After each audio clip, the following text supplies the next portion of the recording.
Hello guys, welcome to my YouTube channel. आज के video में मैं आप लोगों को हिस्ट्री के महत्वपूर्ण करंट अफेयर्स के क्वेश्चन करवाने वाला हूं, जो कि आने वाले एग्जाम के लिए काफी ज्यादा इम्पोर्टेंट होने वाला है। तो अगर वीडियो अच्छा लगे तो वीडियो को लाइक करना और चैनल को सब्सक्राइब करना। तो चलते हैं अपने पहले क्वेश्चन की तरफ। और पहला क्वेश्चन है हमारा, चीनी यात्री फाहियान निम्नलिखित में से किसके शासनकाल में भारत आया? तो इसका ऑप्शन है कनिष्क के शासनकाल में, चंद्रगुप्त प्रथम के, चंद्रगुप्त द्वितीय के या हर्षवर्धन के। तो इसका सही जवाब होगा हमारा चंद्रगुप्त द्वितीय के शासनकाल में आया था। अगला क्वेश्चन है हमारा, कालिदास की किस कृति की गिनती विश्व की 100 प्रसिद्ध साहित्यिक कृतियों में होती है?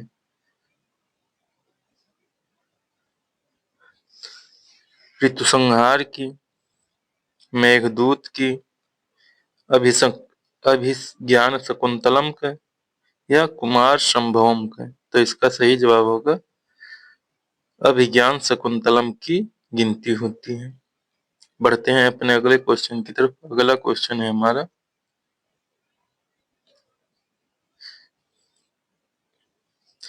चंद्रगुप्त विक्रमादित्य के दरबार में नवरत्नों में सबसे प्रसिद्ध कौन था? कालिदास, आर्यभट्ट, धन्वंतरी या बारहमिहिर। तो इसका सही जवाब होगा कालिदास, जो कि सबसे प्रसिद्ध थे नवरत्नों में से।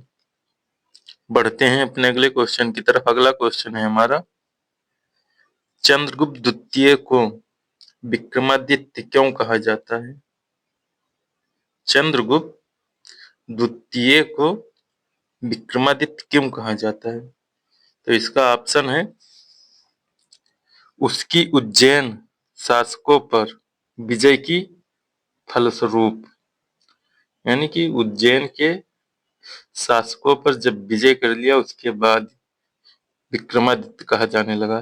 पहला ऑप्शन ये है। दूसरा ऑप्शन है विभिन्न विजयों के फलस्वरूप। तीसरा ऑप्शन है धार्मिक गुरुओं के आदर्शों के फलस्वरूप। या चौथा ऑप्शन उपरोक्त सभी। तो इसका सही जवाब होगा उज्जैन के सभी शासकों पर विजय के फलस्वरूप विक्रमादित्य कहा जाने लगा। बढ़ते हैं अपने अगले क्वेश्चन की तरफ। और अगला क्वेश्चन है हमारा, चंद्रगुप्त द्वितीय के काल में,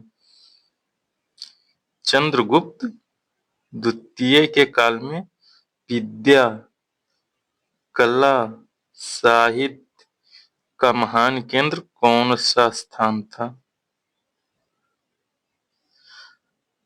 धारवाड़, वाराणसी, उज्जैन या विदिशा। तो इसका सही जवाब हो जाएगा उज्जैन।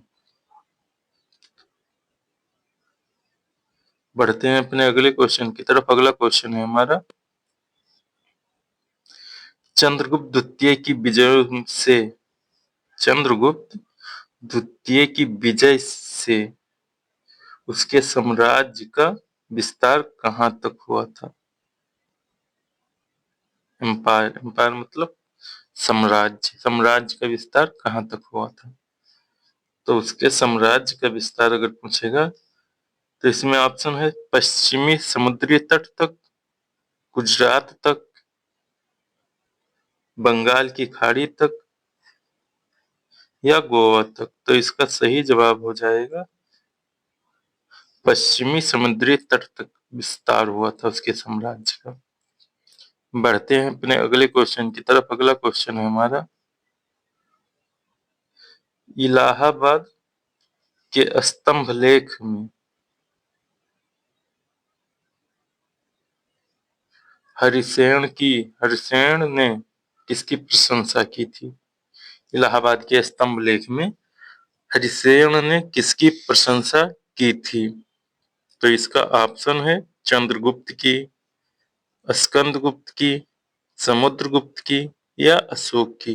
तो इसका सही जवाब हो जाएगा स्कंदगुप्त की प्रशंसा की थी। बढ़ते हैं अपने अगले क्वेश्चन की तरफ। अगला क्वेश्चन है हमारा, समुद्रगुप्त के काल का इतिहास जानने का सबसे महत्वपूर्ण साधन। समुद्रगुप्त के काल का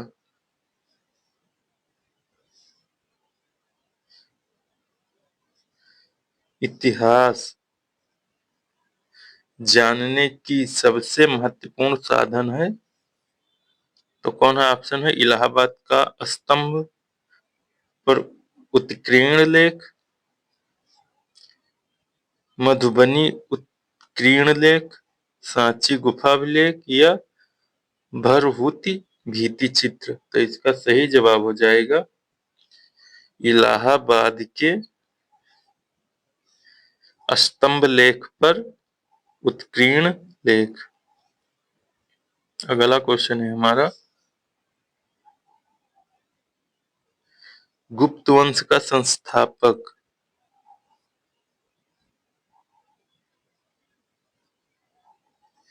किसे कहते हैं? किसने की थी? श्रीगुप्त ने, घटोत्कच ने, रामगुप्त ने या चंद्रगुप्त ने? तो इसका सही जवाब हो जाएगा श्रीगुप्त ने। बढ़ते हैं अपने अगले क्वेश्चन की तरफ। अगला क्वेश्चन है हमारा, किस वंश को भारत की संस्कृति में स्वर्ण युग कहा गया? स्वर्ण युग। मौर्य वंश के, गुप्त काल के, वर्धन काल के या कुषाण काल के? तो इसका सही जवाब होगा गुप्त काल के।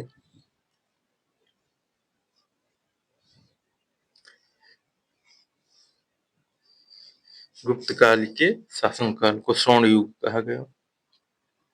बढ़ते हैं अपने अगले क्वेश्चन की तरफ। अगला क्वेश्चन है हमारा, गुप्त संवत की स्थापना किसने की थी? गुप्त संवत की स्थापना किसने की? तो इसका ऑप्शन है चंद्रगुप्त प्रथम ने,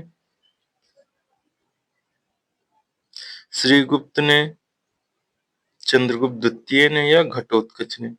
तो इसका सही जवाब हो जाएगा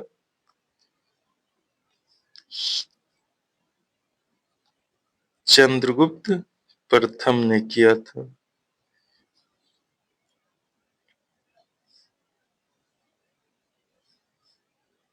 बढ़ते हैं अपने अगले क्वेश्चन की तरफ। अगला क्वेश्चन है हमारा, बिंबिसार ने अपने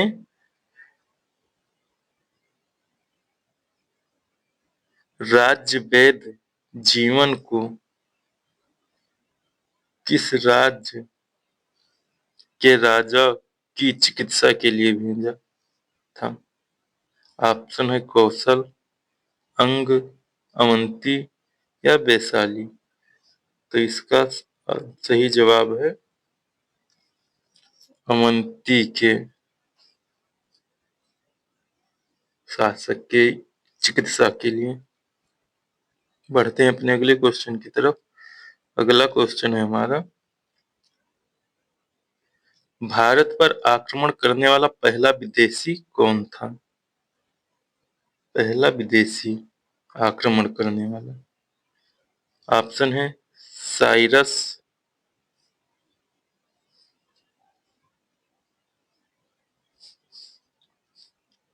साइरस, डेरियस प्रथम,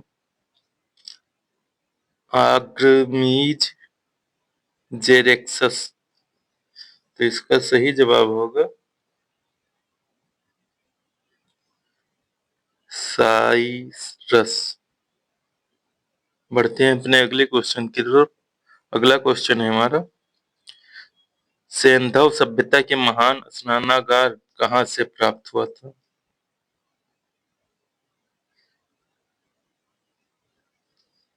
महान स्नानागार कहाँ से प्राप्त हुआ था?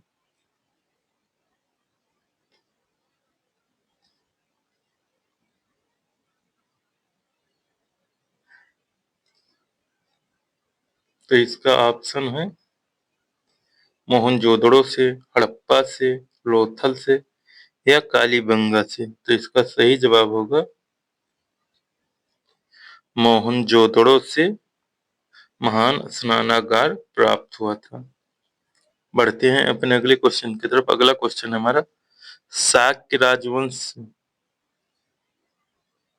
शाक्य राजवंश किस राजकुमार ने एक महान धर्म की स्थापना की थी? शाक्य राजवंश के किस राजकुमार ने एक महान धर्म की स्थापना की थी? वर्धमान, सिद्धार्थ, अजातशत्रु या अशोक? तो इसका सही जवाब होगा महावीर वर्धमान।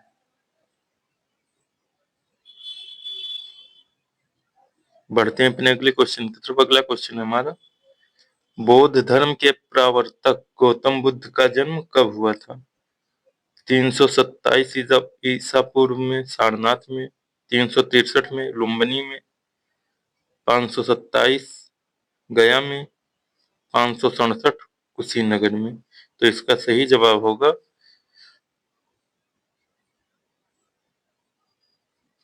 663 ईसा पूर्व में लुम्बिनी में हुआ था। बढ़ते हैं अपने अगले क्वेश्चन की तरफ। अगला क्वेश्चन है हमारा, हड़प्पा सभ्यता के विलुप्त हो जाने का क्या कारण माना जाता है? तो इसका ऑप्शन है हड़प्पा सभ्यता के विस्तार के साथ भूमि की उर्वरता का निरंतर कम होना।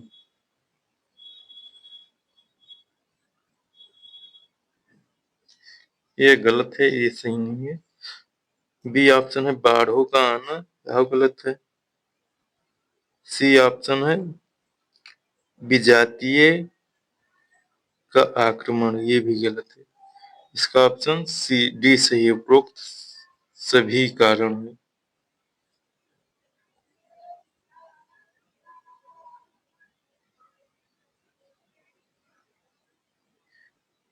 कालीबंगन कहाँ स्थित है? हरियाणा में, राजस्थान में, गुजरात में या पंजाब में? तो कालीबंगन राजस्थान में स्थित है।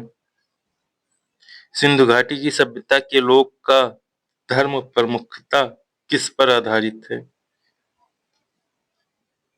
पशु और मानव बलि पर, शिव के विभिन्न रूपों की पूजा पर, मातृ देवी की पूजा पर, प्राकृतिक पूजा पर? तो इसका सही जवाब होगा मातृ देवी की पूजा पर।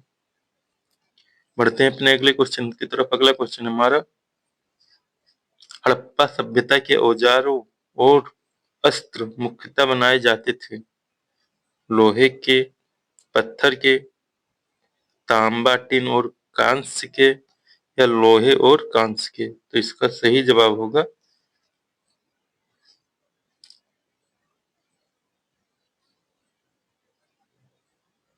तांबा, टिन और कांस्य के बनाते थे।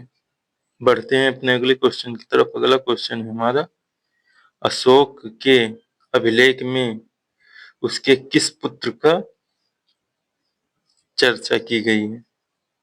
महेंद्र पे नहीं किया गया है। तीबर का, नहीं। जालोक का, ये भी नहीं है।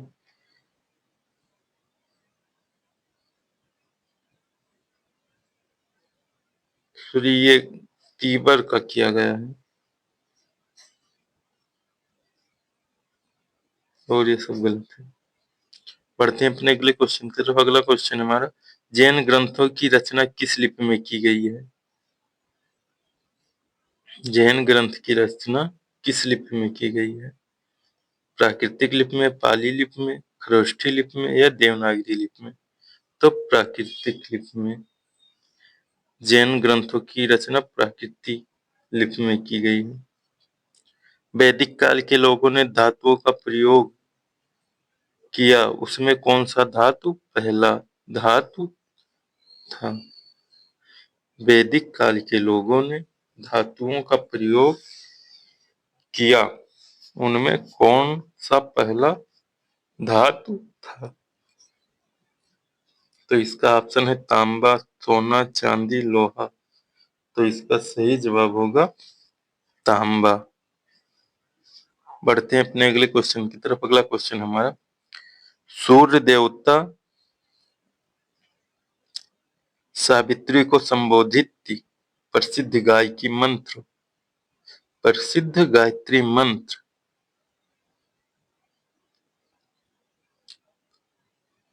किसमें उल्लेखित है?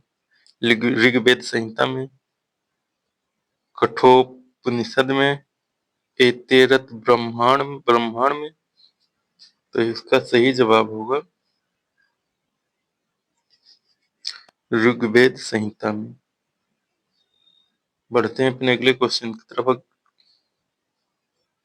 तो आज के लिए बस इतना ही, मिलते हैं नेक्स्ट क्वेश्चन में। तब तक के लिए धन्यवाद। अगर वीडियो अच्छी लगी हो तो चैनल को सब्सक्राइब जरूर कीजिएगा।